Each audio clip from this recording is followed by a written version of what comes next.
Mizuto was a pathetic loser who got dumped for being ugly, but one day, his dad finally came back with milk and brought home a stepsister for him, who turned out to be his ex.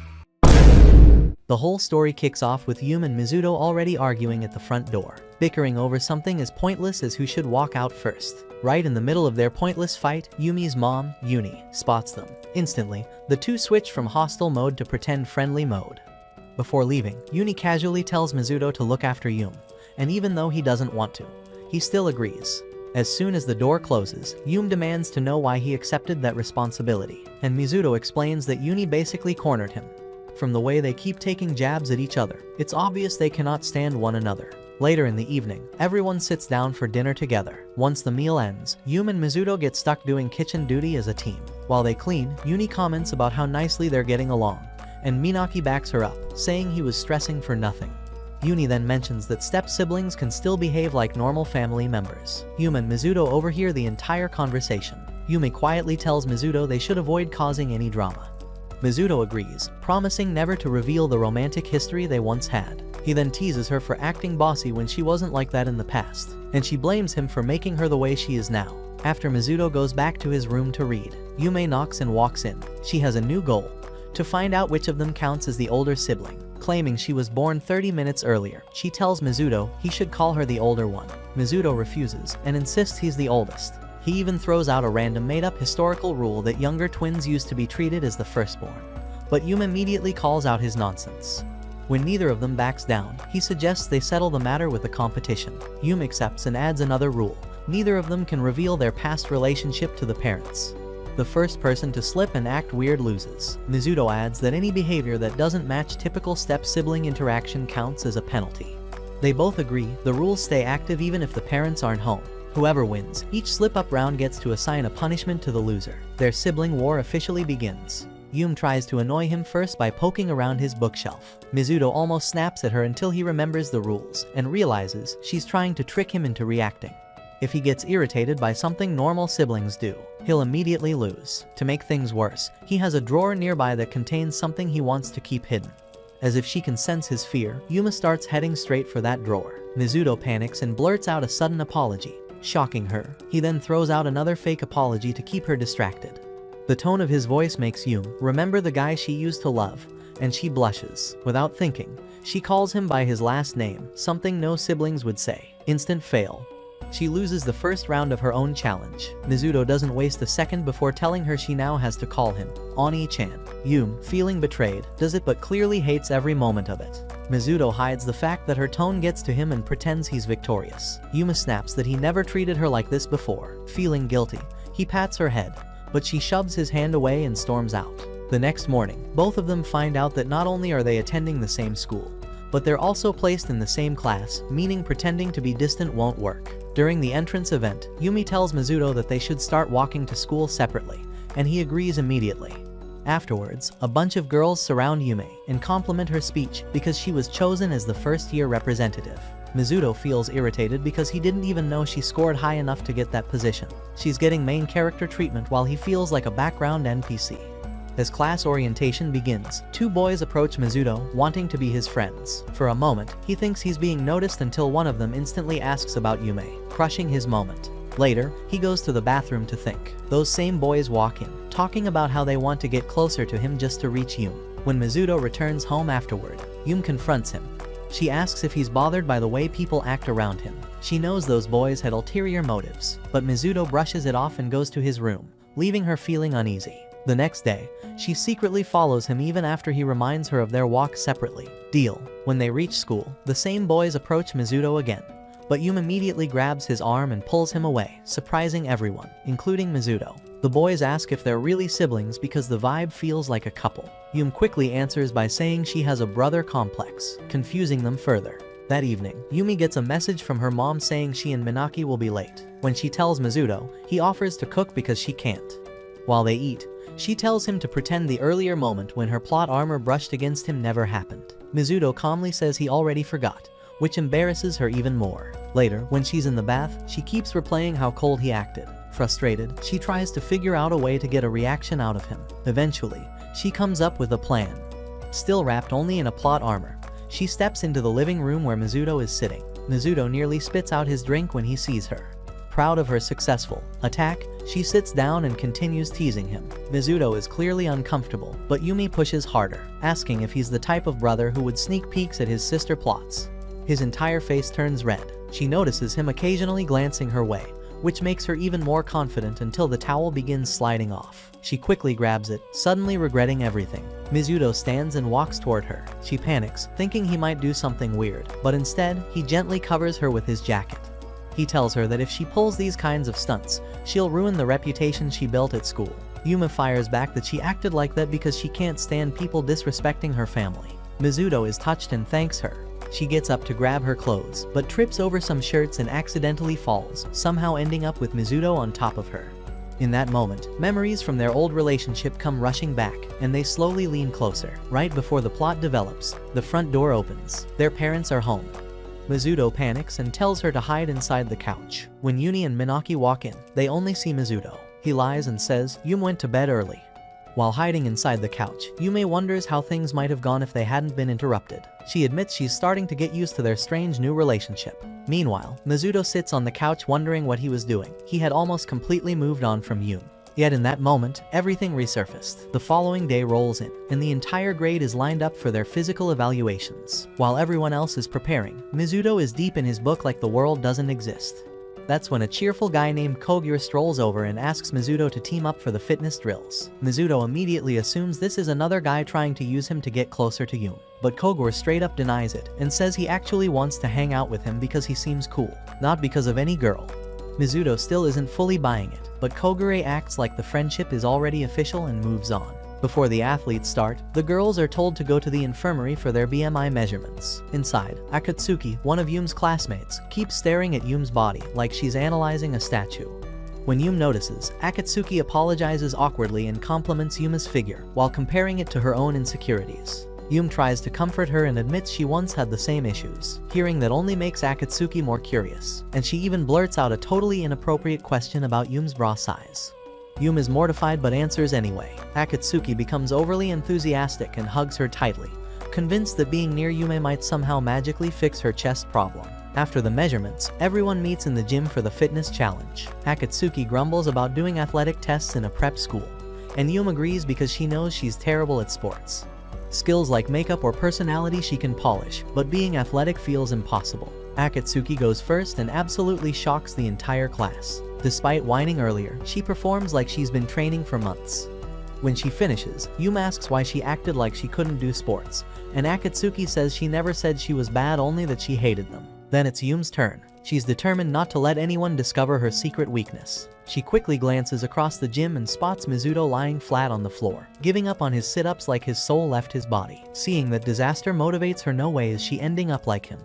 With pure stubbornness, she pushes through and does surprisingly well. She feels proud for a moment, but Akatsuki refuses to let her stop, and drags her into the next part immediately. As they go through more trials, Yum realizes she's been completely fooled. Akatsuki is basically a sports monster. After the final run, Yum collapses from exhaustion. Right before she hits the ground, Mizuto somehow appears out of nowhere and catches her. Either he has hidden superpowers, or he was watching her like a hawk the whole time. He hands her over to Akatsuki, who is confused why Mizuto is still outside since the boys' drills ended ages ago. Akatsuki carries Yume to the nurse's office. Yume apologizes, saying she overdid it because she didn't want anyone to know she's terrible at sports. She even confesses she's been staying up late reading, training books and doing mini workouts to hide her weakness, which caused her to faint from sleep deprivation. Akatsuki is touched. She says she always thought Yum was untouchably perfect, but now she sees she's just a normal girl with fears and pressure like everyone else. Akatsuki teases her softly, and the two become official friends from that moment. When they walk back to class, Mizuto now changed into his uniform comments on Yum's dark circles, making her self-conscious. Before walking off, he laughs it off as a joke. Akatsuki studies their interaction and casually says Mizuto is surprisingly gentle with her. When Yume asks what she meant, Akatsuki refuses to elaborate, leaving her confused. The next day, Akatsuki panics when Mizuto explains Yum is absent because she has a fever. She fires a whole storm of questions at him until Kogure pulls her away like he's rescuing Mizuto from interrogation. They argue the entire hallway like they've known each other for years. After a minute, Akatsuki returns to questioning Mizuto again. Finally, she decides she's visiting Yum after school. Kogure is thrilled and wants to join, but she shuts him down instantly. On the walk back, Akatsuki questions Mizuto nonstop about his bond with Yume. They stop at a market where she picks up ingredients to cook something comforting. When they reach Mizuto's house, she praises how nice it looks and heads upstairs with him. They knock and enter Yuma's room, finding her asleep. When she groggily opens her eyes, she sees Mizuto and calls out to him affectionately, like she's remembering their dating days. Mizuto freaks out internally and quickly warns her Akatsuki is present. Yume snaps back to reality, startled to see her classmate. Akatsuki shows the groceries and says she came to cook for her, asking Mizuto to help. While they work in the kitchen, Akatsuki randomly asks Mizuto what he'd do if he got a girlfriend. She points out that bringing a girl home might be awkward. Mizuto jokes that he doesn't seem like the type to get one. But Akatsuki smirks and says she can tell from his behavior that he's definitely dated before. Mizuto doesn't confirm but doesn't deny it either. He only adds that even if he did date someone in the future, he wouldn't owe Yume any explanation. After they finish cooking, Akatsuki feeds Yume. Before leaving, she asks Mizuto one more time if he and Yume are truly just siblings. He confirms it, and she goes home. When Mizuto returns to Yume's room, she mentions he seems pretty friendly with Akatsuki, sounding slightly jealous. Mizuto shrugs and says Akatsuki is just sociable with everyone. Yume then quietly asks him to stay with her. Mizuto gives her his hand, and she holds it. As she does, he drifts into memories of middle school, the days when they adored each other endlessly. They were inseparable until tiny disagreements stacked up and eventually destroyed the relationship after graduation. He thought everything ended there, until his father suddenly remarried Yume's mother. Snapping back to the present, Mizuto stays beside her and continues helping her. After some time, he worries her fever is lasting too long and decides to check again. Yume refuses, but eventually gives in. The thermometer shows her fever is gone. Mizuto immediately realizes she was pretending just to keep him there. He scolds her for manipulating him. Yume panics and hides under her blanket. Mizuto pulls it off and asks her to apologize. She does, and since she's still recovering, he lets her off. Embarrassed, she hides under the blanket again. As Mizuto gets ready to leave, she begs him not to go. Since they're siblings now, he stays and reassures her he won't leave.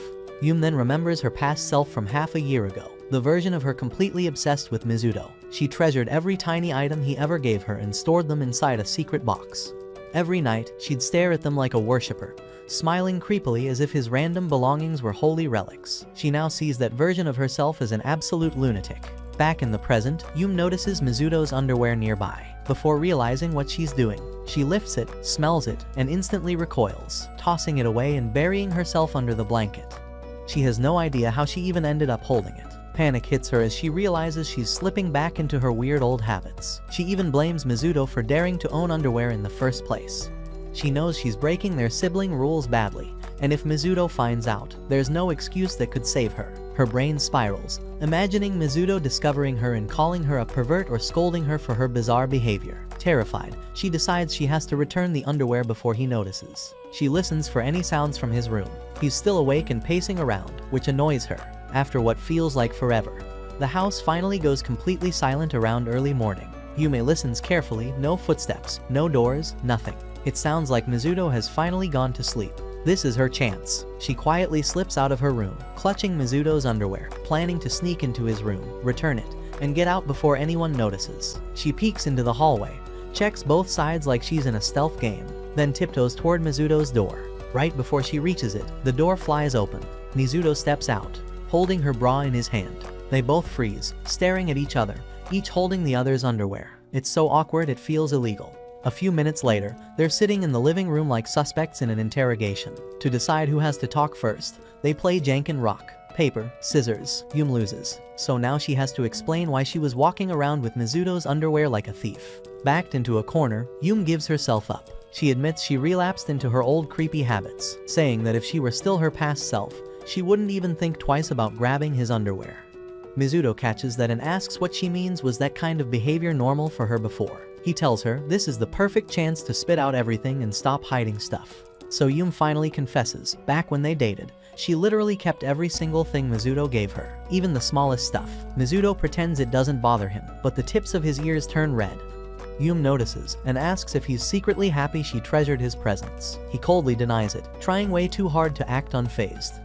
To avoid talking about his own situation, Mizuto drags things out, but Yume eventually brings up the obvious: why is he holding her bra?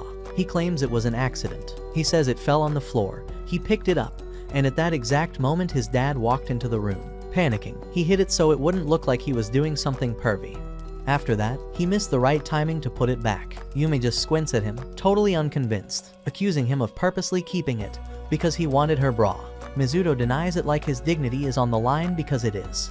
He fires back, saying she did the same thing with his underwear. Yumi gives the same, it fell. Someone came in, no chance to return it. Excuse he used, saying her mom walked in and she panicked. Mizuto thinks the story sounds way too similar to his. Yumi then narrows her eyes and asks the important question. Are you sure you didn't do anything weird to my bra? Mizuto confidently says no. Then she asks, you didn't poke the cups or anything, right? He goes silent for a second, then denies it. That tiny pause tells Yumi everything she needs to know. Mizuto shoots back with his own question. You didn't do anything strange with my underwear, like smelling it or something, right?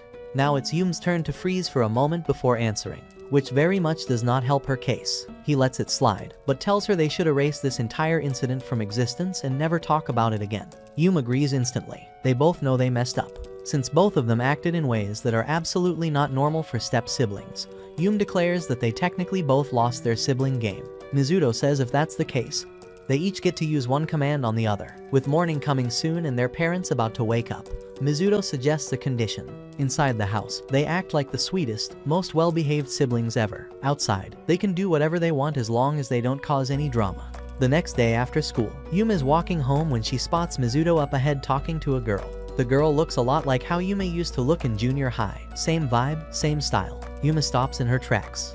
Jealousy hits her instantly. She remembers Mizuto saying they could act however they wanted outside, and now she assumes this is exactly what he meant. The following day, she asks Akatsuki if she recognizes the girl. Akatsuki says there are tons of girls at school who match that description. Then, casually, she starts praising Mizuto for already managing to get himself a girlfriend. Yumi completely zones out, her head spinning with thoughts. She tells herself she's only worried that Mizuto is taking advantage of some innocent girl. But deep down, she knows that's not the real reason she's upset. Later, when Yumi gets home, she immediately notices a pair of unfamiliar women's shoes by the entrance. Her heart drops. She assumes Mizuto actually brought that girl to the house. She's angry that this random girl has already visited his place. Back when they dated, it took Yumi half a year to step foot in his home. Trying to stay calm, Yumi takes a photo of the shoes like a detective collecting evidence. Then she calls Mizuto. After confirming he's inside, she politely asks him to go buy something for her. Mizuto teases her for acting all cute, but eventually agrees and says she owes him a favor later. Once she thinks he's left, Yumi marches toward his room, ready to confront the girl alone and warn her about Mizuto. Just as she reaches the door, it opens and Mizuto walks out again. She freezes, horrified, then she rushes inside his room, but there's no one there. She runs back out and accuses him of sending the girl home early. Mizuto looks genuinely lost, saying he has no idea what she's talking about. Yumi shoves the picture of the shoes in his face, telling him she has proof. Mizuto tells her to go check her own room instead. Confused, she goes back, looks around, and realizes nothing is moved. Nothing is cleaned, nothing is different. When she demands an explanation, Mizuto just sighs and admits, yeah, I've been caught. Then tries to brush past her, saying he's tired and going to his room. Yumi's mind races, with all kinds of wild scenarios about what he and that mystery girl were doing. When she presses him, he says he doesn't owe her an explanation and casually mentions he'll be more careful next time, making her even more paranoid. On his way out of the living room, Mizuto notices something subtle but strange. An extra chair has been added to their dinner table. He stays completely calm and acts like he didn't see it. Back in her room, Yumi questions whether she's overreacting and creating scenarios in her head, like she always does. Meanwhile, Mizuto sits alone and puts everything together. All signs point to a single person, and he knows exactly who: Akatsuki. He remembers being in the library when Akatsuki suddenly appeared in disguise and proposed to him out of nowhere. Mizuto was stunned. She asked if he really couldn't recognize her. Once she removed the fake hair and makeup, he realized it was her. Mizuto, completely confused, asked if she actually liked him. Akatsuki said that wasn't the point. Her main goal? If she marries him, that means Yumi automatically becomes her sister. That's her master plan. She goes on and on about how much she loves Yumi and cherishes the bond they've built like she's talking about a years-long friendship. Even though it's only been a short time, Mizuto just stares at her, wondering what dimension she's living in. She even follows him all the way home that day, clinging to the idea of marriage, repeating that he should marry her so she can officially become Yumi's sister. She keeps pestering him right up to his front door. In the present, Mizuto calls Kogoro and explains everything. He asks what Akatsuki is really like. Kogoro tells him that Akatsuki is the type who goes all in. Once she gets hooked on something or someone, she becomes completely consumed. He mentions a guy she dated in middle school. At first, things were great. She doted on him constantly, spent every moment with him, smothered him with attention. After about 3 months, the guy literally collapsed from stress and ended up in the hospital. That's how intense she gets. Kogoro warns Mizuto that this is what makes Akatsuki scary. She loves so hard that it becomes torture. Mizuto thinks Kogoro might be exaggerating, but he also knows it doesn't sound impossible. Kogoro tells him to stand his ground and not give in to her weird, marry me plan. But just in case that fails, they decide they need a backup strategy. Kogoro suggests a more direct approach. Make Akatsuki give up on Yume. The idea? Show Akatsuki that Yume only has eyes for Mizuto. So, Kogure comes up with a plan and shares it with Mizuto. All Mizuto has to do is use his punishment right from the underwear incident and turn Yume's brother complex into something Akatsuki can't compete with. Mizuto goes to Yume's room, knocks, and when she opens the door, he tells her he's ready to use his punishment. She's nervous, expecting something stupid and humiliating. Instead, Mizuto calmly tells her, "Go on a date with me." The next day, Yume waits at the meeting spot, overthinking everything. She tries to convince herself that going out like this is totally normal behavior for siblings. Deep down, she knows it's not. Soon, Mizuto shows up, dressed way better than usual. His outfit is clean, stylish, and honestly, kind of hot. Yume's heart absolutely melts. They start their date at an aquarium. While they stand in the ticket line, Yume feels super awkward. She can't stop thinking about how aquariums are usually for couples and families. She wonders why Mizuto picked this spot in particular. She tells herself it's not really a date, but she still feels like she's living her old fantasy again. At the counter, Mizuto buys the tickets. Yume badly wants to smile, but she forces herself to act uninterested, trying to hide how happy she is inside. After they walk in, Mizuto casually takes her hand. Yume internally explodes. Behind them, quietly tailing the two of them, are Akatsuki and Kogure in suspicious spy mode. Earlier that day, Mizuto had met up with Kogure, who helped dress him up and laid out the entire plan. Their goal? Make Yume's big brother obsession look real enough that Akatsuki will finally back off. Back in the present, fish drift lazily behind the glass, creating a romantic atmosphere Mizuto absolutely does not want to acknowledge. He already knows he can't tell Yume anything about Akatsuki stalking them. There's simply no explanation that wouldn't make him sound insane. Even so, he's stuck with this date. Whether he likes it or not, he has to play his part. Kogure had told him earlier to compliment Yume's clothes like a normal guy would, so Mizuto awkwardly throws out a snarky, half-hearted compliment. Immediately he regrets it, afraid he botched the moment. But Yume simply replies with a quiet, "Thanks," and continues gazing into the enormous tank.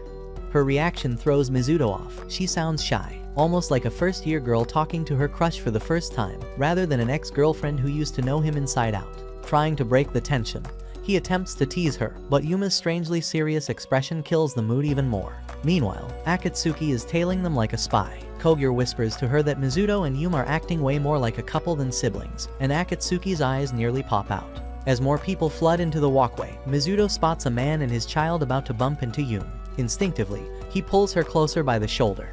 Yume instantly melts from how good he smells and ends up staring at him intensely without even realizing it. She scolds herself internally. Why is he being so gentle today? Why does everything he does feel like it's ripping through her defenses? Snapping out of it, she grumbles, "How long are you planning to hold onto my shoulder?" Mizuto reacts immediately, pulling his hand away and apologizing, explaining he was just preventing her from getting pushed around by the crowd. Yume shoots back, "I'm not a kid." But the moment the words leave her mouth, she regrets sounding rude. She braces herself for Mizuto's usual sarcasm, but he doesn't say anything. The silence only makes her more anxious. Meanwhile, Mizuto can feel her staring holes into his side, and it's making him sweat. He wonders why people even go on dates. Everything feels unnecessarily stressful. He excuses himself to go to the restroom and immediately calls Kogure, essentially begging for help. Kogure just laughs and tells him to handle it on his own. Mizuto hangs up, realizing he has no escape. Since he's the one who dragged her into this ridiculous plan in the first place, he needs to commit. Still, he can't stop thinking, why am I doing all of this for someone who isn't even my girlfriend anymore? And all because she's friends with a lunatic. Meanwhile, Yume wanders out of the restroom and ends up getting completely lost in the building. While she's panicking, Mizuto calls. When he asks where she is, Yume blurts out the most useless answer possible. Under the sky. She expects him to roast her for being an idiot. But instead, he gently apologizes for not staying close and tells her not to move. Yuma's face heats up. This version of Mizuto is way too sweet, and it scares her. As she waits, her thoughts drift back to before they started dating. She remembers how they never talked, even when they sat in the library at the same time. One day, she finally gathered all her courage and asked him out. Their first date was at a local festival, and she got lost just like today. She cried over the phone telling him she ruined everything.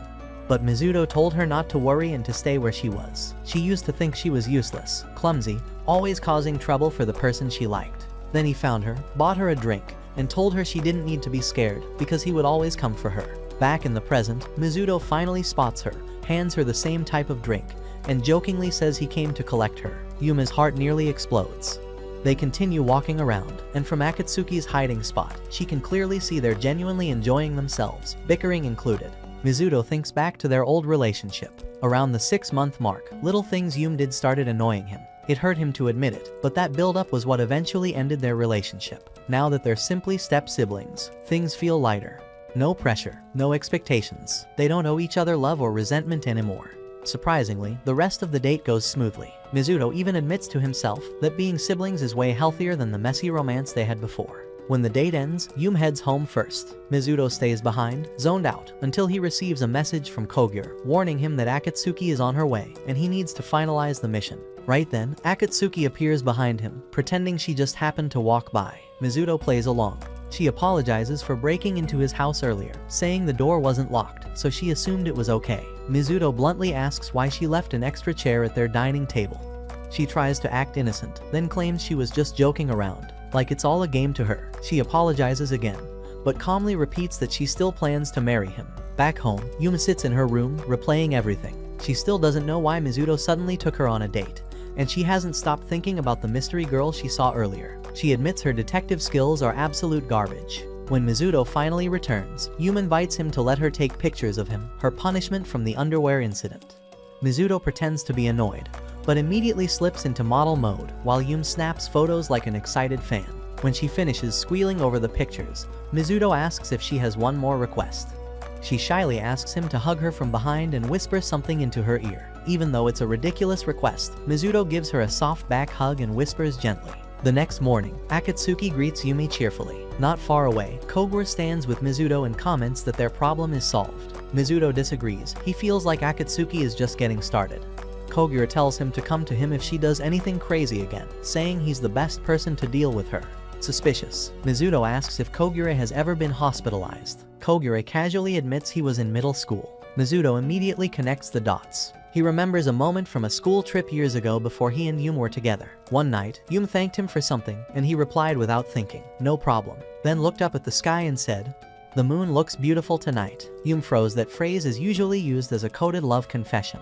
Mizuto quickly clarified he meant it literally. They ended up watching the moon in silence, and Mizuto still remembers that night vividly. Back in the present, Yum tells Mizuto it's time to go. He asks, "Go where?" She reminds him it's Mother's Day and suggests buying a gift for Uni together.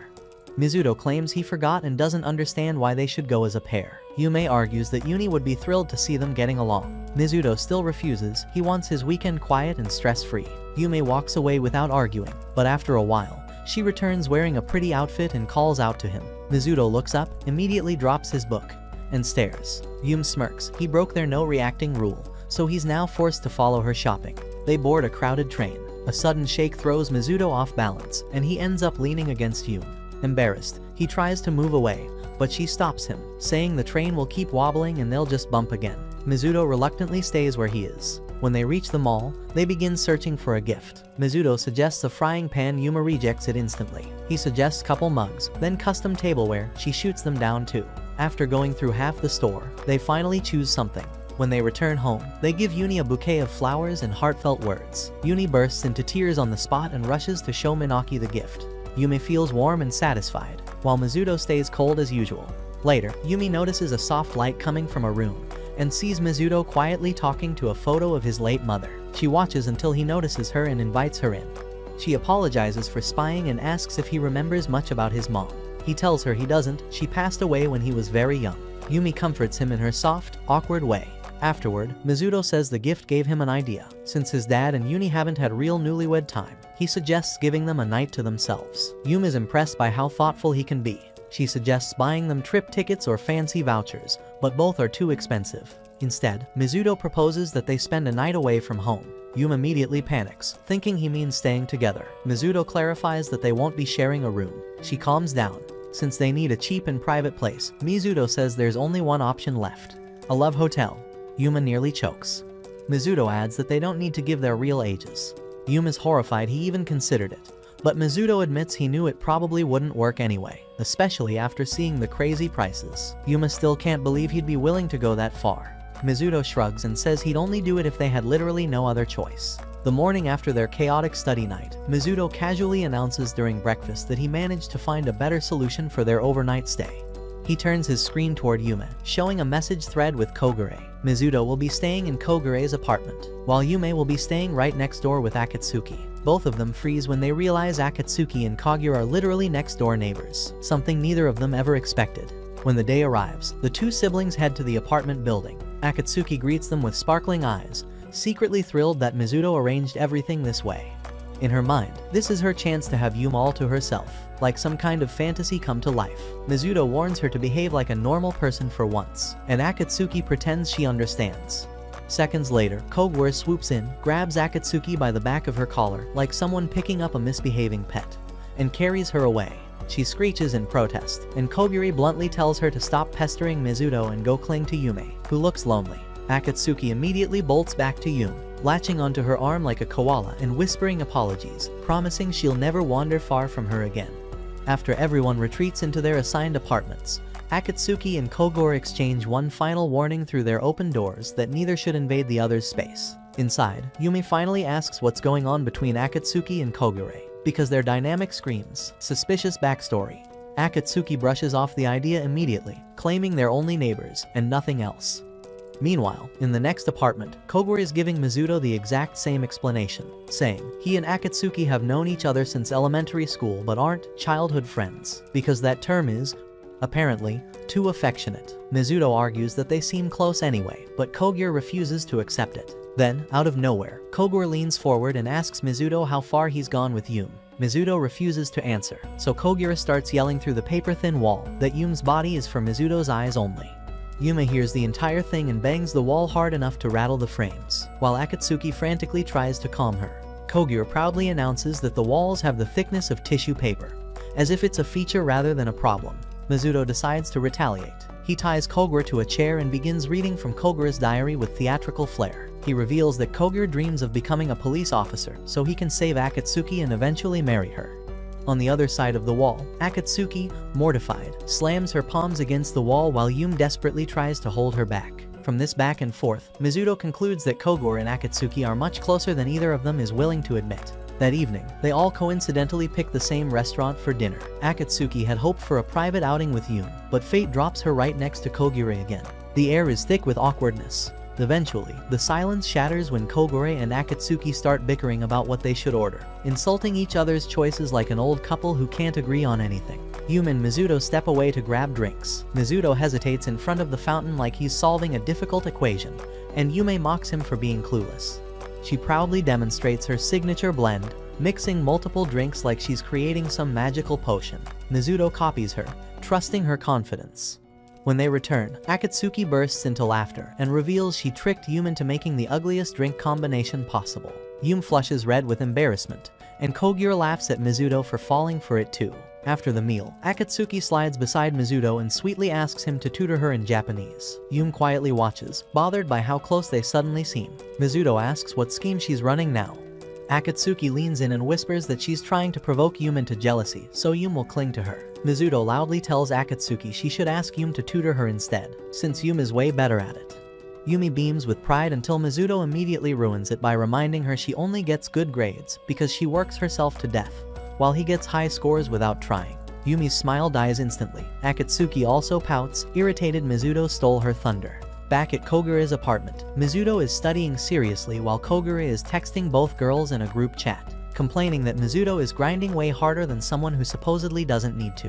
Akatsuki messages back that she and Yume are studying too. Yume reminds Kogure how brutal the entrance exams were, and warns him not to slack. Kogoro then shouts into Mizuto's room asking how hard the exams will be. Mizuto answers without hesitation, ridiculously difficult. Kogoro's soul leaves his body. He had assumed high school would be smooth once he got in. Reality hits him like a truck. Kogoro asks why Mizuto is suddenly serious, and Mizuto calmly says he refuses to lose to Yume. Kogoro decides he wants to outperform Akatsuki for once and grabs his books to study beside him. Sometime later that night, Mizuto steps onto the balcony for some air. He hears a soft noise and looks over to see Yume on the neighboring balcony. They both tense up, embarrassed to be caught moon-watching. Mizuto teases her giraffe print pajamas, and Yume huffs that Akatsuki forced her into them. After a little teasing, they both fall silent and look up at the night sky. Yume suddenly says, "The moon looks lovely tonight," making Mizuto freeze. She brings up their middle school trip, recounting how that was the moment she began falling for him. Mizuto asks why she's suddenly revisiting their past. Yume admits that Kogoro and Akatsuki made her wonder whether the time she spent with Mizuto even mattered. Mizuto answers that, unlike Kogure and Akatsuki, their bond doesn't need a reason. As long as their parents stay married, they'll remain tied together. Yume quietly asks if he thinks their parents will ever split up. Mizuto says no. They both realize their step-sibling relationship is effectively permanent. Unfortunate for both of them. A few days later, after classes end, Akatsuki hurries over and asks Yume to walk home with her. Yume declines because she's heading to the study hall. Akatsuki's shoulders droop, but Yume apologizes and runs off. Yume's classmates reassure Akatsuki not to feel guilty, saying if she sulks, Yume will feel even worse. Midterms inch closer, and as the school's unofficial academic queen, Yume is determined to reclaim the #1 spot. She recalls the first time she was ever beaten in her best subject, math. The culprit? Mizuto. She remembers staying up late, torturing herself with study sessions to reclaim first place. But when she finally won, Mizuto barely reacted. Her victory felt hollow.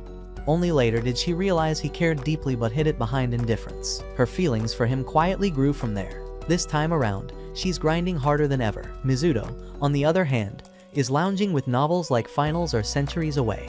Yume confronts him about it, and Mizuto confidently replies that he's already prepared. She doubts him and reminds him that this attitude is why she often scores higher. That comment sparks something in him. Mizuto suddenly decides he's going to take first place just to wipe the smug look off her face. Yume rolls her eyes, thinking there's no way he'll pull it off. After the first exam day, Yume feels okay about her performance, but can't stop thinking about Mizuto's score. She becomes obsessed with figuring out his results. Eventually, she waits until he's out and sneaks into his room to check his script. She finds it, notices unanswered questions, and storms out to confront him. Mizuto claims he ran out of time. Yume calls it a lie, reminding him that she saw him put down his pen with time left. To her, his behavior feels like he's saying, "I could beat you whenever I want," and she hates that thought with a passion. Yuni, who has been silently observing like an NPC, intervenes before Yume smacks Mizuto. She's confused and panicked, calling Manaki when the argument escalates. Mizuto calmly explains, he held back so Yume could keep the top spot she values so much. Unlike her, he doesn't care what others think. He asks if what he did was really that wrong. Yume replies, "It's not about right or wrong, it just hurts." Her voice cracks, she tears up, and she walks away. She forces herself to keep studying, telling herself that at least she won't have to compete with him this time. The next morning, Mizuto approaches her immediately. He tells her she has no authority to decide who he is, and he doesn't get to define her either. Then he coldly declares she should kiss her first place title goodbye, because he won't hold back again. Exam days pass. Results finally drop. Yumi takes a deep breath. She's second. Mizuto is first. Before the shock settles, Mizuto walks in. Yume quickly realizes that for Mizuto to make up for all the points he threw away earlier, he must have studied harder than she expected. That level of effort is completely unlike him. Mizuto says he simply wanted to see what being at the top feels like. Then he adds that he actually envies her position more because being second seems less suffocating. He tells her she can reclaim her spot during finals if it matters that much and walks away.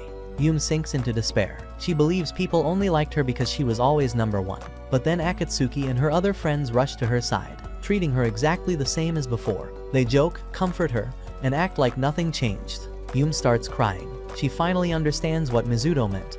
Her worth isn't tied to perfection. She isn't loved for being flawless, she's loved for being herself. She rushes to find him. She goes straight to the place she knows he usually retreats to. But when she arrives, Mizuto is already there talking with another girl, Isana. And the worst part, he's telling Isana almost the exact same kind of comforting lines he once said to Yume back when they first properly got close. Yume immediately reads deep meaning into it. Isana, Meanwhile, is Mizuto's one and only true close friend, the only person he's ever naturally clicked with, someone he probably won't find a replacement for ever again. When classes finish for the day, Yume and Akatsuki walk out together and run into Mizuto, who happens to be standing with a girl half hidden behind him like she's avoiding direct eye contact with the entire planet. Akatsuki instantly fixates on the stranger and asks who she is. Mizuto introduces her as Asana. Akatsuki steps forward with full enthusiasm and offers a dramatic handshake. But Asana panics and jerks her hand away. Mizuto quickly shields her, explaining that Asana gets overwhelmed easily and needs space. Akatsuki raises a brow, surprised at how protectively he reacts. Before she questions him further, she asks if Asana has met Yume yet, only to notice that Yume has already slipped away. Akatsuki runs after her. Meanwhile, Asana quietly asks who Yume is. Mizuto answers, "She's my younger stepsister," which leaves Asana blinking in shock. Back at home, Yume tries to sort out her feelings. She keeps reminding herself she has no right to feel jealous. They're not a couple anymore. They're supposed to be behaving like siblings. She repeats that to herself until the words lose all meaning. The next morning, she begins acting. Strangely, she becomes overly polite, overly cheerful, overly helpful, the type of too nice behavior that makes you suspicious. She's planning something criminal. Even Mizuto, who usually ignores most things, notices instantly. He later vents to Asana about it, saying Yume has been acting off in a way he can't explain. He mentions that their interactions don't irritate him anymore, which is honestly more unsettling to him than anything else. Asana encourages him to talk to Yume, but admits she probably shouldn't be giving relationship advice. Mizuto still wants her thoughts anyway, and ends up using her perspective to push himself into confronting Yume. That evening, Mizuto sits down with Yume for a serious conversation. He tells her that he hates how she's been behaving recently. The overly sweet tone, the forced politeness, the fake cheerfulness, none of it sounds like her at all. Yume holds her breath before finally confessing the truth. She's jealous of Asana, and she absolutely knows she shouldn't be, considering the sibling situation. After saying everything, she asks what bothered him the most. Mizuto answers honestly. He couldn't stand the way she was pretending their past didn't exist. The tension between them is heavy enough to choke on. Yume then quietly asks if her jealousy is wrong, since they're technically family now. Mizuto immediately labels it creepy and starts teasing her, which breaks the seriousness for a moment. Later on at school, Yume formally meets Asana, and Mizuto makes a point of showing that their relationship is strictly friendship, nothing romantic. Once everyone understands that, the awkwardness fades. Yume's mind drifts back to how everything originally began between her and Mizuto. During summer break, they often ended up in the same quiet corner of the library, reading side by side without speaking. On the last day of break, she wrote a confession letter and planned to leave it in his locker, but Mizuto appeared out of nowhere and caught her in the act. Flustered, she shoved the letter into his hands and regretted it immediately. He stayed silent while reading, and she almost died from embarrassment, until he accepted her confession, and they started dating. Back in the present, Asana opens her locker at school and finds a disturbing note, saying someone knows her secret, and demanding she show up at a specific spot. Terrified, she goes only to find Yume and Akatsuki waiting. They admit the note was their ridiculous prank and apologize, although the mention of her secret wasn't entirely a joke. Asana starts panicking again, trying to guess what they discovered. In her frantic rambling, she ends up revealing even more than she meant to. Eventually, Akatsuki bluntly states their conclusion. Asana likes Mizuto, not platonically. Asana responds with a confused yes, because she thought they meant normal, friend liking. When they clarify they mean romantic liking, she freezes. She claims she doesn't know anything about love and insists they're mistaken. Yume and Akatsuki decide to test her. Every time they bring up Mizuto compliments, quirks, anything, Asana turns red and flustered. That settles it, she definitely has feelings. Still, she hesitates. She says she's never felt anything like this before, so she isn't sure how to process it. Akatsuki decides this is the perfect time to form a plan. She and Yume will help Asana win Mizuto's heart. Even Yume is stunned at the sudden declaration. Asana says she's fine with just being friends, but deep down she's afraid of looking pathetic if she tries too hard. This reminds Yume too much of her own past insecurities, and she refuses to let Asana go through it alone. She tells her not to give up until she's sure she has no regrets. With that push, Asana finally admits she wants to be Mizuto's girlfriend, and their operation officially begins. Their first strategy is observation, studying how Mizuto acts around Asana to find a weakness. Unfortunately, he spends the entire time reading and doesn't spare Asana a single glance. Very promising. Next, Akatsuki suggests Asana try getting more physically close to him. But Mizuto reacts like someone whose personal bubble is reinforced with steel. He simply shifts away without emotion. No blush, no stutter, just mild confusion. Eventually, Asana wants to back out. She says she doesn't want to risk their friendship. She wonders aloud whether liking someone automatically means destroying what already exists. Yum realizes how differently Asana views relationships for her. Romantic feelings are just another layer of friendship, not a separate category. Yumi promises not to force her into strange behavior again. Akatsuki disagrees and insists Asana simply lacks confidence. Her next master plan, a makeover. After the makeover, Asana approaches Mizuto with styled hair and glossy lips. Mizuto's response? Did you eat fried chicken? Your mouth looks oily. Then he warns her about gaining weight. Yum and Akatsuki nearly die on the spot. Asana tries to sit closer to him, but he shifts away every time, like she has magnets repelling him.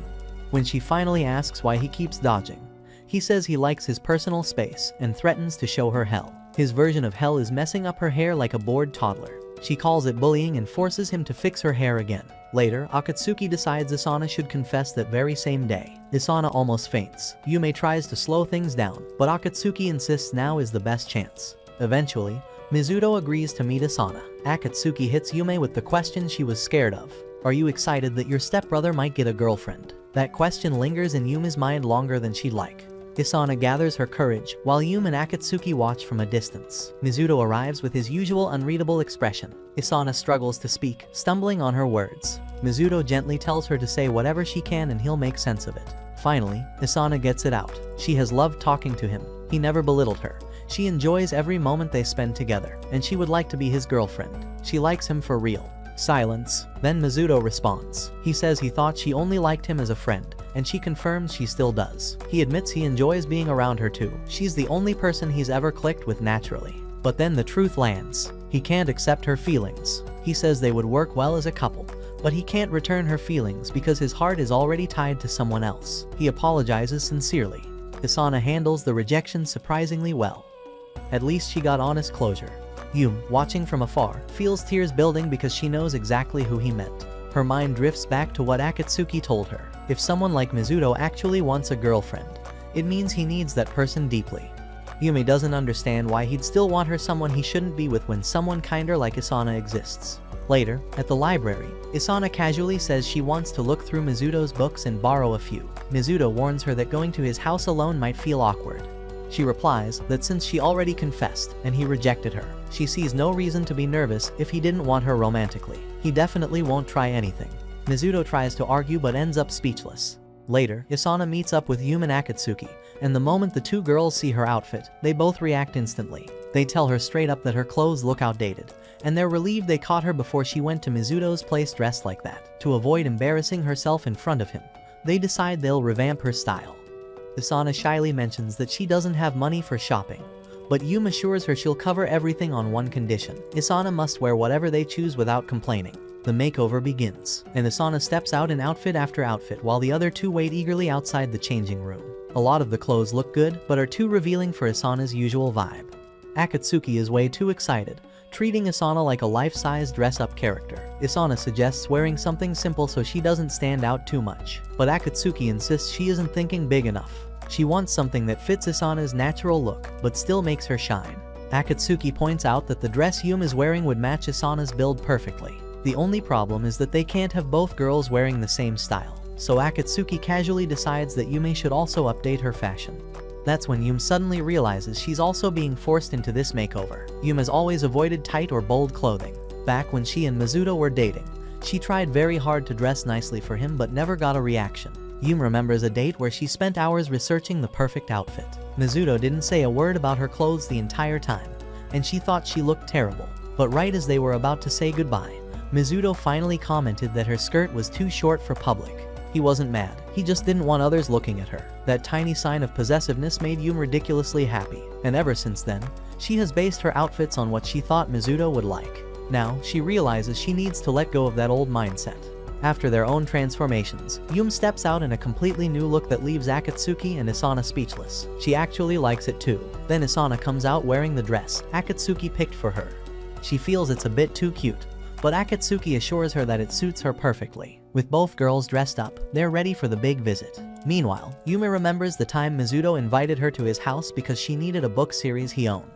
She panicked at the idea of going into a boy's room, and Mizuto sensed how nervous she was, so he ended up bringing the books to school the next day instead. Neither of them was brave enough for that step back then. Asana finally arrives at Mizuto's home. His parents stare silently as Mizuto brings her inside. And even though Mizuto tries to say Asana is just a friend, his parents clearly don't buy it. When Asana enters his room, she freezes at the sight of his massive book collection. She asks if she can look around, and Mizuto tells her to feel free. Yume follows behind them like a police officer, making sure Mizuto doesn't get within a 2-meter radius of Asana. Asana eventually picks a book she likes and casually sits on Mizuto's bed to read it. Yume is stunned, but Mizuto and Asana act like it's the most natural thing in the world. Yume just watches quietly as they both focus on their own reading. When Asana finishes the book, she complains about stiff shoulders and asks Mizuto for a shoulder massage. After some convincing, he gives in and massages her shoulders. At that point, Yume mentally collapses, not because she's jealous, but because she feels like they have zero sense of boundaries. Mizuto and Asana don't understand why she's freaking out. To them, this is normal. Yume reminds them that neither of them had friends before, but they casually insist they had at least 1 or 2, which only makes the situation more ridiculous. The chaos continues when Asana asks Mizuto to help her put on her socks. He does it like it's nothing. Yume steps out with Asana to show her the bathroom, and asks if she still likes Mizuto. Asana openly admits she does, but also says she liked him as a person even before she liked him romantically. She values the friendship more than anything, and says being replaced as a friend would hurt more than losing him as a crush. After returning to Mizuto's room, Yume confronts him. She asks why he and Asana act so casually with each other, and he says it's simply because it's Asana. That snaps something in Yume. She suddenly pulls off her socks and demands he put them on her too. She claims it's just for fun, but it clearly looks like she's competing. Mizuto reluctantly helps her. Right then, he gets a text from Asana asking for backup downstairs. When they arrive, they find her struggling to answer awkward questions from Mizuto's parents. Later, as he walks her out, she tells Mizuto that his parents now think she's his ex because she told them he rejected her. She confesses she still hasn't recovered from being turned down, and jokes that he should comfort her sometimes. Mizuto doesn't mind. Asana says she had a great time, and that staying inside reading books is her ideal weekend. Mizuto thinks back to his old relationship with Yume. They used to spend hours reading together too. Before she leaves, Asana calls him a good friend. Mizuto then wonders if he and Yume would have remained close if they had never dated at all. But he quickly brushes off the thought, thinking neither of them could ever compete with how easily things work with Asana. The flashback continues to the early days of Mizuto and Yume's relationship. Their first kiss was soft and awkward, with both of them turning red afterward. When Yume visited his room for the first time, she was nervous, and Mizuto didn't know how to act. She sat on his bed, expecting maybe another kiss, but Mizuto just grabbed a comic and suggested they read.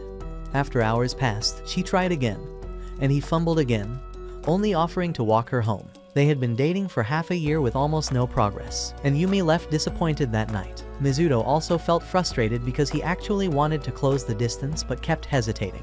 When the new school year started, they both hoped to be in the same class, but the list separated them. They pretended it didn't bother them, but both were silently upset. They continued meeting in the library, and Yume confessed she was scared she wouldn't make friends in her new class. Mizuto reassured her they'd spend time together after school, on weekends, and during holidays. She felt better hearing that. But slowly, Yume made a new friend, a girl who liked reading too. Yume's confidence grew a little, and she even talked to this girl first. Yume started talking non-stop about her new friend. Mizuto listened quietly but felt uneasy. When he finally called to invite her out one weekend, she had already made plans with the new friend.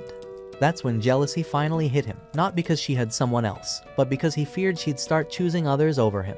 The following morning, Yume heads to the library at the time she normally meets Mizuto, but she doesn't spot him anywhere. She eventually finds him on the road, headed home, and quickly apologizes for being late. She explains she got stuck talking with her friends, and one of them wouldn't shut up. Mizuto responds in a stiff, cold tone and simply continues walking. Yume trails behind, rambling about her friends to fill the silence. But Mizuto suddenly stops and tells her sharply to drop the topic because he's not interested. Yume forces a small smile and pretends she's fine, but the words sting. That night, Mizuto lies awake, replaying his attitude, and regrets how harsh he was. He makes up his mind to apologize the next day. The next day, Yume cancels all her plans with her friends to meet Mizuto early at the library. But when she arrives, her heart tightens. Mizuto is already there, talking to a girl sitting in her usual seat. Yume freezes, misreads the scene instantly, and hides behind a bookshelf instead of going over. Once the girl leaves, Yume approaches him. Mizuto immediately apologizes for how he behaved before and says he felt like she was drifting farther away from him. He admits that at first he was happy she was making new friends, but eventually he started wishing she would stay closer to him. Before he can continue, Yum lashes out. She calls him two-faced. He hates it when she hangs around other people. Yet here, he is talking to another girl in their spot. Mizuto is stunned. He tries to explain the girl only asked him for a book suggestion, but Yume won't hear it. She assumes he must have been talking to her the day she arrived late. Mizuto strongly denies it, saying this is literally their first conversation ever. But Yum, still upset, accuses him of cheating. Mizuto snaps back, raising his voice and insisting he didn't cheat. The moment he yells, he apologizes for shouting, but Yum is already storming off. Later at home, after cooling down, she realizes the whole thing was just her emotions taking over. Deep down, she knew it didn't add up, but she was too hurt to think straight. Meanwhile, Mizuto lies in bed feeling guilty. He understands he acted out of jealousy and insecurity. He hated the idea that Yum might be leaving him behind. He now realizes she wasn't pitying him, she was trying to be thoughtful in her own way. He regrets his words and wishes he handled things maturely. A few days later, they accidentally meet inside a bookstore. They both reach for the same book and freeze awkwardly. Even though Mizuto wants the book, he lets her take it. They end up grabbing food afterward. Mizuto finally speaks, saying it's pointless to keep avoiding each other and pretending things are fine. He apologizes again for the fight in the library. Yum accepts it. On the walk home, Mizuto wonders how long Yum planned to stay silent if he hadn't spoken first. At the same time, Yum wonders why Mizuto is walking ahead instead of beside her like before. Mizuto thinks about how he already apologized after she accused him, but she hasn't said sorry even once. Yume wonders if they're truly okay or just pretending everything is patched up. While walking, Yum notices a poster for a festival. Later, she wants to text Mizuto and invite him to go with her, but she freezes every time she tries to type the message. In the end, she goes by herself. She wanders around alone and ends up sitting in the same place she was lost before, secretly hoping Mizuto might somehow show up. Regret weighs on her, their bond is fading, and both of them know it. August 28 arrives, marking their first anniversary. Yume waits for a message from Mizuto, anything at all, but her phone stays silent. Her heart sinks. They hardly see each other now. Months pass. On Christmas, she watches couples laugh together, wishing it were her and Mizuto again. Mizuto stays home, flipping through TV channels and shutting off anything romantic. Valentine's Day arrives and disappears with no contact between them. Time slips by, and eventually graduation comes. Their relationship ends quietly, with no scene or drama, just the sense that things can't return to how they were. Mizuto feels both relieved and hollow. He loved Yume deeply but also carried so much resentment that it wore him down. After breaking up, he feels strangely lighter. But 2 weeks later, fate decides to be cruel. They meet again as step-siblings. Back in the present, Yum picks up a book from Mizuto's shelf, the same one they once read together in his old room. Instead of bringing back sweet memories, it triggers an argument.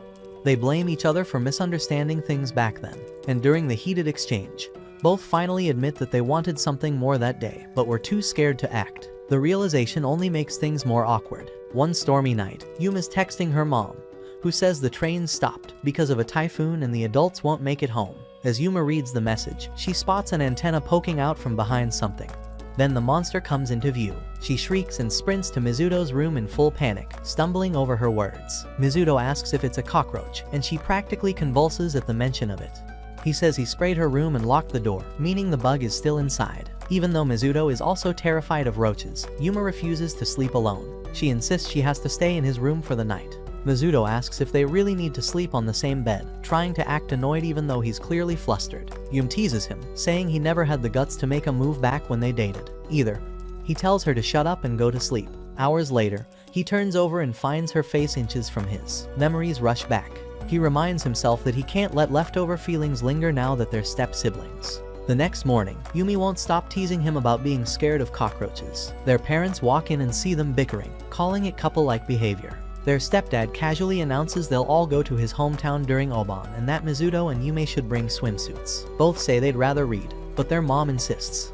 She even suggests Yum take Mizuto out shopping for swimsuits. Yum panics, but has no real excuse, so she ends up agreeing. Mizuto waits outside Yum's room, and when she steps out wearing a cute outfit she bought during a previous shopping trip, he says nothing about how she looks. Instead, he asks why she has glasses on. Yuma says she's trying not to be recognized in case people they know see them together. She hands him a cap, which he accepts after she mentions he's been weirdly popular lately thanks to topping the test scores. He refuses the glasses, though. At the swimsuit shop, Mizuto sits outside the fitting room, wondering why he's even involved in this. Yume wants to show him the swimsuit she chose because she can't decide. When she pulls the curtain back, revealing a cute bikini, Mizuto nearly faints and mutters a weak, "It looks nice." Yume demands a real compliment. Mizuto panics, tries to avoid mentioning anything about her body, and blurts out that she's very family-minded. Yumi turns red and yells that she was talking about the swimsuit, not her personality. Mizuto wants to crawl into a hole. Yumi chooses that swimsuit mostly because he was obviously stunned when he saw it. On the way home, Yume thanks him for keeping her company. Mizuto says he only did it because she couldn't refuse the adults. She laughs and says at least she got a swimsuit and caught him staring. Mizuto accuses her of trying to show off. Their banter stops when they reach a familiar wall, the place they shared their first kiss. Yume freezes. Mizuto tries acting normal, but the memory hits him too. The wind suddenly blows her hat off. Mizuto tries to catch it, misses, and ends up standing close to her. Yume closes her eyes, expecting a kiss. Mizuto leans forward a little, then panics and flicks her forehead instead. Back home, Yume returns the book she borrowed and shyly asks for more suggestions. Their parents watch from afar, whispering about how much they resemble a couple working up the courage to confess. Yume's embarrassed. Their mom apologizes, saying she's just shocked to see Yume being this comfortable with a boy. Yume groans. Meanwhile, Mizuto realizes that if their parents can tease them so casually, they truly see them as just siblings now, nothing more. Later, Mizuto is chilling on the couch with Yume and Isana while a movie plays. Isana is stretched across Mizuto's lap like it's her personal cushion, and he absent-mindedly pats her like a pet. Yume sits stiff on the side, pretending everything is normal while her insides twist. The mood gets even weirder when Isana pulls her collar down because she's too warm, and then starts scratching around her chest. Yume instantly assumes Isana is doing it on purpose and starts imagining ridiculous situations where Mizuto's hand slips. She giggles, and suddenly they're talking about marriage. The movie finally ends and Mizuto switches on the lights. Isana asks him what he thought, and he casually says it was decent. They fall into a full nerd talk discussion while Yume sits there, replaying every moment she hated. She sips water just so she has something to do. When her cup slips, Mizuto asks her to pour him some too. Too lazy to grab a clean glass, she tells him to use hers. He drinks without thinking. Isana reacts like she witnessed the scandal, saying it's basically a shared kiss moment. Mizuto and Yume don't even flinch, confusing her even more. Mizuto says he's tired and might crash right there. Isana immediately offers her lap as a pillow, but Yume blurts out that he can't. When Mizuto asks why, she completely freezes. Isana doubles down, bragging about her soft thighs and even joking about cleaning his ears. That last part freaks him out, so he leans toward Yume instead and falls asleep on her lap. Isana sulks but melts when she sees his sleeping face. While he rests, Isana starts whispering things like maybe she should mess with him or kiss him. Yume nearly agrees without thinking before snapping out of it and shutting it down. Isana laughs and says she'll wait for a moment when Yume isn't hovering like a guard dog.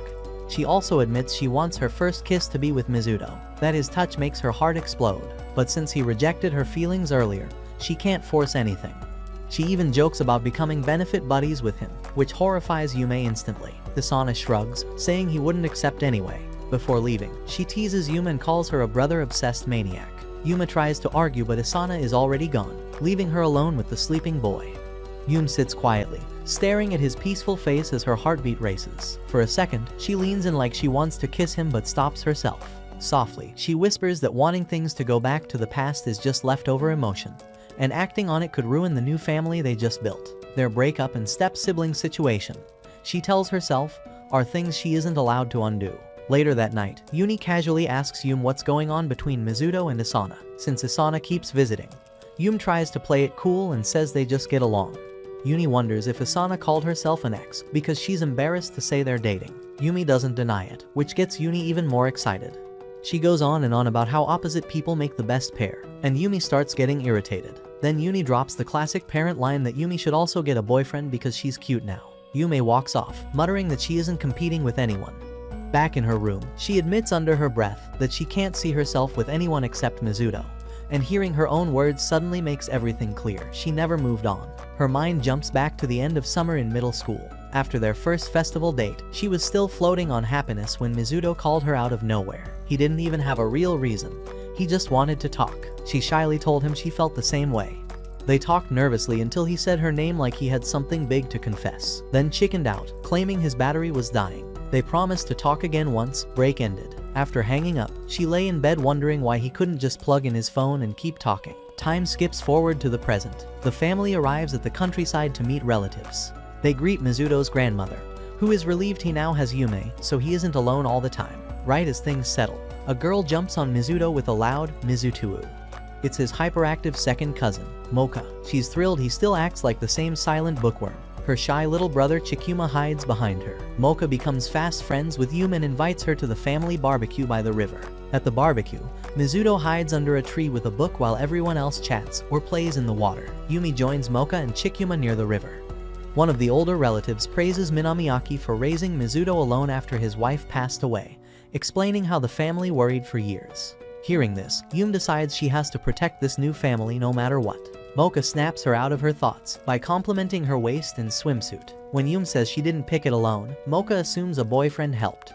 Yume denies it, but when her eyes drift toward Mizuto, Mocha notices instantly. Yume tries denying she has feelings for him but fails miserably. Instead of pushing, Mocha says she's jealous because even after knowing Mizuto since kindergarten, he never let her in emotionally. After eating, Mizuto decides to go home early. His father thanks him for helping earlier, which confuses Yume. Mocha begs him to stay, but he leaves anyway. Mocha then drags Yume into the river, laughing like a gremlin. Later that night, Yume helps serve drinks to relatives until Mocha tells her she can rest. She also asks Yume to remind Mizuto that it's his turn for the bath, and that he's probably in their great-grandfather's study. Yumi finds him there, absorbed in a thick book. She gives the message, and he sets the book aside. Curious, she asks why he doesn't use bookmarks. He says he doesn't need them, he remembers every detail. He explains the book is special, a self-published autobiography written by his great-grandfather, never sold, barely even known. As a kid, Mizuto picked it up because it didn't list an author, and he's reread it every year. It was the first full book he ever got through alone. It tells the story of the years his great-grandfather spent trapped in the Soviet Union after the war and the woman he met there. Mizuto tells her she can read it herself if she wants the full story. She takes it, feeling strangely honored. While reading, she reaches a heartbreaking part and accidentally drips a tear onto the page. When she tries to dab it away, she notices faint dried tear marks already. They're proof Mizuto cried over the same moment. That image hits her hard. The boy who spent his whole childhood alone in a study, crying quietly over a book. When he returns from his bath, Yume finishes reading. She mentions that his great-grandfather clearly fell in love, then casually asks what Mizuto's first love was like. He answers that she laughed a lot. Yume instantly imagines Mocha and assumes she was his first crush, which stings more than she expected. The next day, while choosing festival outfits, Yume stays quiet. Mocha asks if something happened with Mizuto. Yume says it's not him, it's her. She realizes she's been selfish, treating Mizuto like a fantasy instead of a real person with his own life. Mocha asks plainly if she loves him. Yume panics and says she's not sure, then asks Mocha what love means. Mocha says your heart pounds when they're close and you imagine kissing them. She teases Yume for clearly thinking about someone. Yume tries to separate love from lust, but Mocha doesn't have a perfect answer. Instead, she asks whether Yume keeps burying her own emotions to avoid choosing Mizuto. That question shakes Yume deeply. Mocha says she'll help. Later, Yumi waits alone in an empty room. After a while, Mocha walks in with Mizuto, pretending it's some random chore he needs to do. When they see each other, both freeze. Mocha claims she'll be gone for 30 minutes and shuts the door, leaving them alone. Mizuto thinks Yume asked for this and asks what she wants to say. Yume says nothing. They sit apart in silence. Yume's thoughts swirl, meeting his family, reading the book, seeing how she treated him before all of it. She realizes she kept clinging to old feelings while refusing to admit them, hurting him and herself. She stands, walks toward him, and finally understands what she needs to do. Mizuto was her first love. When he said they should break up, she felt relieved because the pain stopped.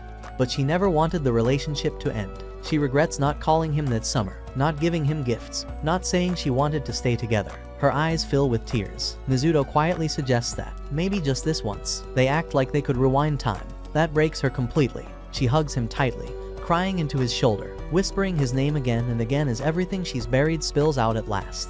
After she finally settles down, Mizuto gently asks what she had wanted to talk about earlier. Yume gathers herself and admits that the idea of Mocha being his first love strangely bothered her. Mizuto just blinks at her, baffled. He honestly has no memory of ever liking Mocha that way. When she brings up the odd question she asked the day before, he suddenly recognizes why she had been acting weird.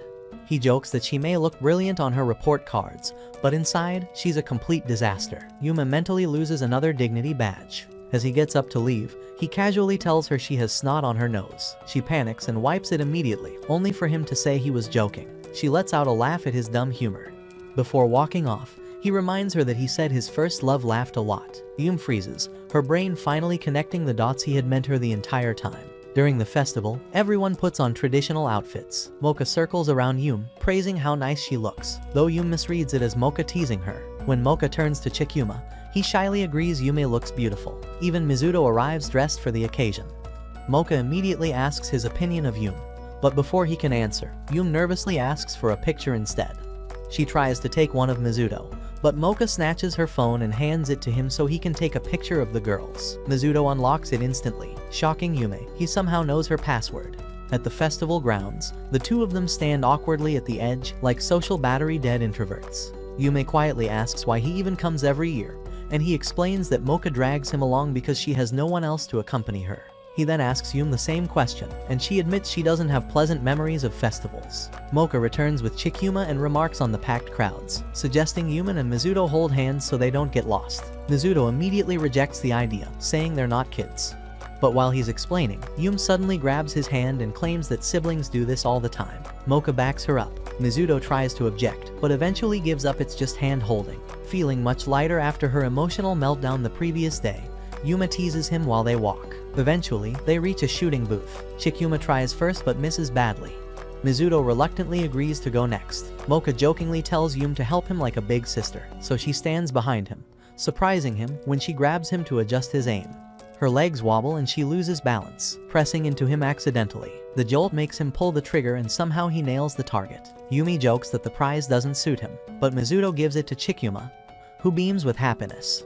Yum asks how he knew that was the toy the kid wanted, and he explains it's from a game Chikuma talks about often. She's impressed. He noticed the small detail. Mizuto brings up the earlier moment and bluntly asks if Yume did it intentionally. She quickly denies it, and he seems relieved she wasn't trying anything suspicious.